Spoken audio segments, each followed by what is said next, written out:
Police सूत्रों के मुताबिक पाकिस्तान की रहने वाली सीमा हैदर को यूपी एटीएस ने पूछताछ के बाद दिल्ली के नजदीक नोएडा के एक सेफ हाउस में शिफ्ट कर दिया। सीमा के साथ उनका एक बेटा और प्रेमी बताए जा रहे सचिन भी मौजूद हैं। सीमा हैदर की असलियत जानने के लिए पिछले 2 दिनों से यूपी एटीएस की टीम उनसे पूछताछ कर रही है। और पुलिस सूत्रों के मुताबिक इन 2 दिनों में सीमा हैदर से करीब 18 घंटे पूछताछ की गई। सूत्रों का कहना है कि पूछताछ में सीमा हैदर ने यह कबूल किया कि उनके भाई और चाचा पाकिस्तानी सेना में हैं, लेकिन वो जासूसी की बात से इनकार करती रही। और पुलिस के सूत्र बताते हैं कि सोमवार को सीमा से करीब 7 घंटे और अगले दिन उनसे करीब 11 घंटे पूछताछ की गई। बाद में सीमा हैदर को रबुपुरा थाने ले जाया गया, जहां उन्हें रात करीब 9 बजे तक थाने में रखा गया। पुलिस सूत्रों के मुताबिक बाद में सुरक्षा कारणों की वजह से उन्हें यूपी एटीएस ने नोएडा के एक सेफ हाउस में शिफ्ट कर दिया। बताया गया कि पाकिस्तानी महिला होने की वजह से उन पर हमले का खतरा मंडरा रहा है, इसलिए सुरक्षा एजेंसियां अलर्ट हैं।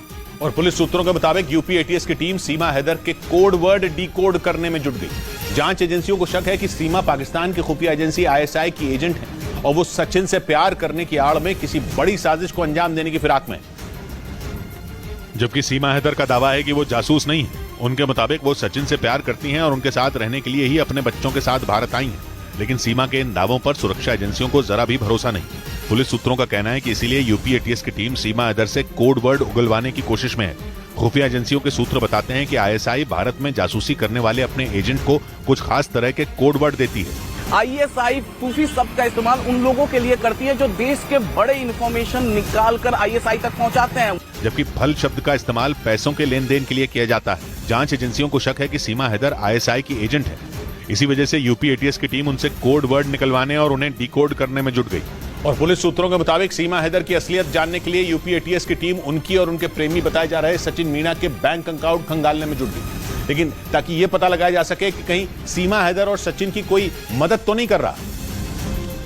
क्योंकि जांच के दौरान ये बात सामने आई कि सीमा हैदर ने भारत आने से पहले 5 पासपोर्ट बनवाए थे। इसके अलावा वो 10 मार्च को सचिन से मिलने नेपाल पहुंची थी। इसके ठीक 2 महीने बाद सीमा अपने 4 बच्चों के साथ पाकिस्तान से दुबई और वहां से नेपाल होते हुए भारत पहुंच गई। सूत्रों के मुताबिक पासपोर्ट बनवाने से लेकर और पाकिस्तान से दुबई होते हुए भारत आने में सीमा ने लाखों रुपए खर्च कर दिए।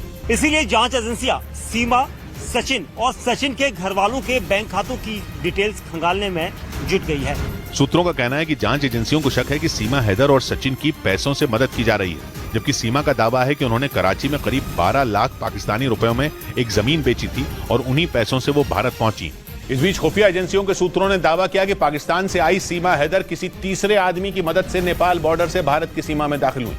हालांकि ये पता नहीं चल सका कि वो आदमी नेपाल का नागरिक था या पाकिस्तान की खुफिया एजेंसी आईएसआई का कोई एजेंट था। लेकिन खुफिया एजेंसियों का दावा है कि भारत में घुसने के लिए सीमा हैदर ने पूरी तैयारी की थी। पुलिस एफआईआर के मुताबिक 10 मई को सीमा नेपाल के काठमांडू पहुंची थी, जहां वो 2 दिनों तक अलग अलग होटल में रही। बाद में वो 13 मई को भारत आ गई। खुफिया एजेंसियों के सूत्रों का कहना है कि नेपाल से भारत में घुसने में किसी तीसरे आदमी ने सीमा की मदद की थी। और सूत्र ये भी बताते हैं कि भारत आने से पहले सीमा ने खुद को अलग तरीके से तैयार किया था। उन्होंने इस तरह से कपड़े पहने कि वो भारत के गांव में रहने वाली कोई महिला लगे। सूत्र बताते हैं कि सीमा को तैयार करने में पेशेवर लोगों की मदद ली गई थी। दावा है कि सुरक्षा एजेंसियों से बचने के लिए सीमा ने अपने बच्चों को भी इसी तरीके के कपड़े पहनाए। सूत्रों का यह भी कहना है कि सीमा को हिंदी बोलने की ट्रेनिंग नेपाल में मौजूद आईएसआई के एजेंट ने दी।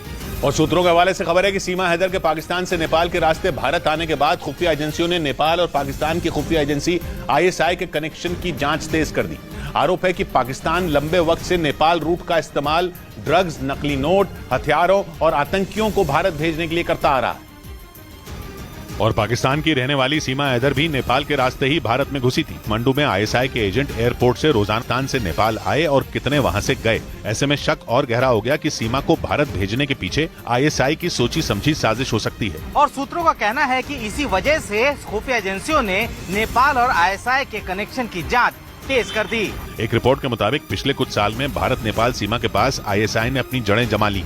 इनमें नेपाल के 7 जिले यूपी और बिहार से लगने वाले बॉर्डर के पास मौजूद हैं, जहां से आईएसआई भारत के खिलाफ ऑपरेशन को अंजाम देती है। इस बीच पुलिस सूत्रों के मुताबिक पाकिस्तान से आई सीमा हैदर ने सोशल मीडिया पर मरियम खान नाम से फर्जी आईडी बना रखी थी। इसी वजह से जांच एजेंसियों ने सीमा के ऑनलाइन गेम पबजी और उनके सोशल मीडिया अकाउंट की जांच तेज कर दी।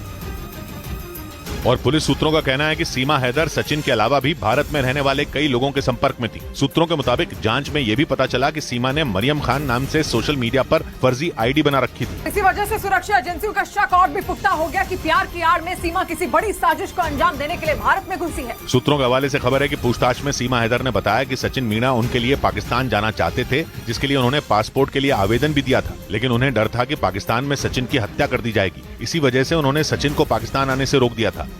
और पाकिस्तान से आई सीमा हैदर की असलियत जानने के दौरान सुरक्षा एजेंसियों को यह पता चला कि नेपाल की राजधानी काठमांडू में सचिन ने होटल में गलत नाम से कमरा बुक करवाया था। पुलिस की एफआईआर के मुताबिक 10 मार्च को पाकिस्तान के कराची शहर से दुबई होते हुए सीमा हैदर नेपाल पहुंची थी। और जांच एजेंसियों के सूत्रों के मुताबिक दिल्ली के पास ग्रेटर नोएडा के रहने वाले सचिन मीणा एक रोज पहले ही यानी 9 मार्च को ही नेपाल की राजधानी काठमांडू पहुंच गए थे, जहां उन्होंने सीमा के पहुंचने से पहले न्यू विनायक होटल में एक कमरा बुक करवाया था। होटल के मालिक का आरोप है कि सचिन ने कमरा बुक करवाने के दौरान अपना नाम शिवांक बताया था। सचिन ने खूब नाम दिया था हमको, और उनको जब हमने न्यूज में दिखा तो उनका नाम सचिन है, हम भी थोड़ा शौक हो गया।